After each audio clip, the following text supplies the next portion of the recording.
평안하십니까? 정준영 목사입니다. 2023년 3월 10일 새벽 오늘의 말씀은 신명기 26장 1절에서 11절입니다. 마지막 10절 11절을 제가 다시 읽겠습니다. 여호와여, 이제 내가 주께서 내게 주신 토지 소산하의 만물을 가져왔나이다 하고 너는 그것을 내 하나님 여호와 앞에 두고 내 하나님 여호와 앞에 경배할 것이며 내 하나님 여호와께서 너와 내 집에 주신 복을 인하여 너는 레위인과 너희 중에 우거는 객과 함께 즐거워할지어다. 하나님께 드리는 성물이 사람인 이웃들 즉 돌아보아야 할 사람들에게 베푸는 것이 됩니다. 계속 본장에서 11조를 논할 때에도 하나님께 드리는 것이 레위인 객과 과부인 손을 펼쳐야 할 사람에게 주라는 것입니다. 아울러 이렇게 사람에게 하는 것이 곧 하나님께 하는 것이라 인정하신다고 말씀하십니다. 이와 같이 성경은 하나님을 섬김이 곧 사람을 사랑함에 있으므로 연결짓고 있습니다. 주께서 여기 쓰는 내 형제 중에 지극히 작은 자에게 한 것이 곧 나에게 한 것이라 하신 말씀과 같은 맥락입니다. 우리의 일상의 삶에서 굶주린 자, 헐벗은 자, 감옥에 갇힌 자, 병든 자들이 있습니다. 주께서 이 사람들에게 한 것이 자기에게 한 것이라 하셨습니다. 그러므로 하나님을 섬기는 것은 개념이 아닌 우리의 삶 속에 있다는 것입니다. 그리스도인은 범사에 하나님 앞에서 행하고 범사를 하나님을 섬기고 그분의 말씀을 지킨다는 관점에서 행하여야 한다는 말씀입니다.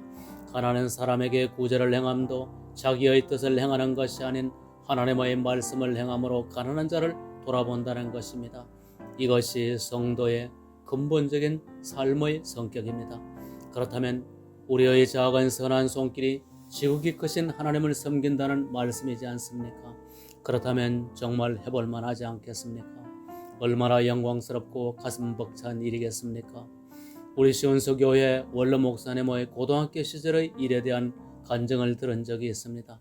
자신도 어려운 그 시절에 성탄절 때 선물 나온 것을 잡수시지 않으시고 다리 밑에 있는 난전병이 거지 움막을 찾아가서 그에게 그것을 전달해주고 계셨는데 안전병의 집은 천정이 낮아 일어설 수가 없었고 제대로 치우지를 못하니 악취가 많이 났다고 들은 것으로 기억이 납니다. 그런데 호련히 안전병의 거제 윤막은 온데간데 없어지고 위에서 하늘 영광이 빛나고 주님이 그 위에서 그렇게 기뻐하시며 내려다 보시더라는 것이었습니다.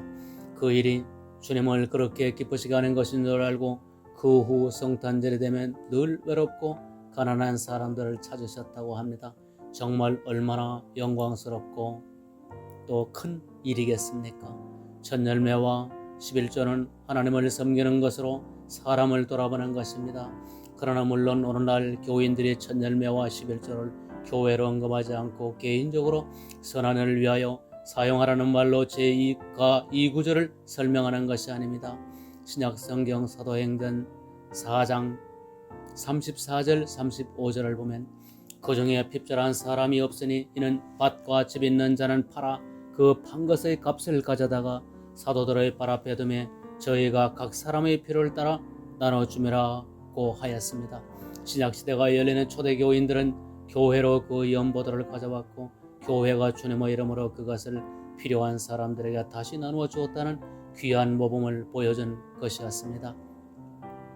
교회에 헌금을 하여 사람을 도우는 방법이든지 또는 우리가 교회에 드리는 첫 열매와 11조 이외에 자신이 이웃을 도우는 것이든 간에 성도는 확실히 하나님의 말씀을 순종함으로 사람을 섬긴다는 것입니다. 저는 생각해 봅니다. 우리 조국 대한민국이 제가 어릴 적에 비해서 상상할 수 없이 큰 복을 받아 부하게 되었습니다. 늘 생각하는 것은 가까운 북한이나 해외 굶주림에 허덕이는 나라들이 많이 있는데 우리의 작은 연보가 그들에게는 생명을 살리는 일이 될 것이라 합니다. 이 상황은 우리가 하나님의 말씀을 따라서 크게 복을 받을 귀한 때라 여겨집니다. 반면에 제가 경성하지 않고 이를 지나친다면 귀한 기회를 잃고 후일 심판에 이르지 않을까 싶은 두려움도 적지 않습니다. 그런 의미에서 우리 교회에서 이번에 지진 피해를 입은 터키에 구제헌금을 보내는 것은 하나님 앞에서 그분을 섬긴다는 의미임에 분명할 것입니다. 하나님은 이를 기쁘시게 여기시오 우리 교회와 여러분을 크게 축복하실 것입니다. 이러한 연보에 대하여 고린도후서 9장 8절에서 11절에서 사도께서 하신 축복의 말씀으로 말씀을 맺도록 하겠습니다.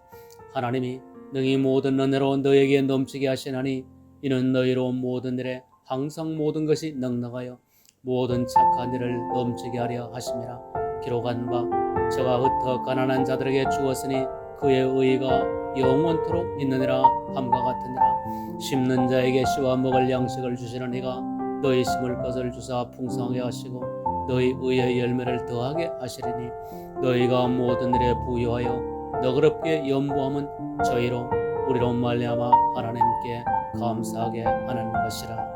아멘. 기도드리시겠습니다. 주여, 저희가 이 땅에 거하는 동안 하나님을 섬기는 것이 이웃인 사람을 돌보는 일과 결코 무관하지 않고 하나로 가르치시는 교훈을 따라 하나님을 섬김으로 이웃을 돌봄으로 주님을 기쁘시게 해드리고 복을 받는 저희가 되게 하옵소서. 우리 주 예수 그리스도의 이름으로 기도드립니다. 아멘.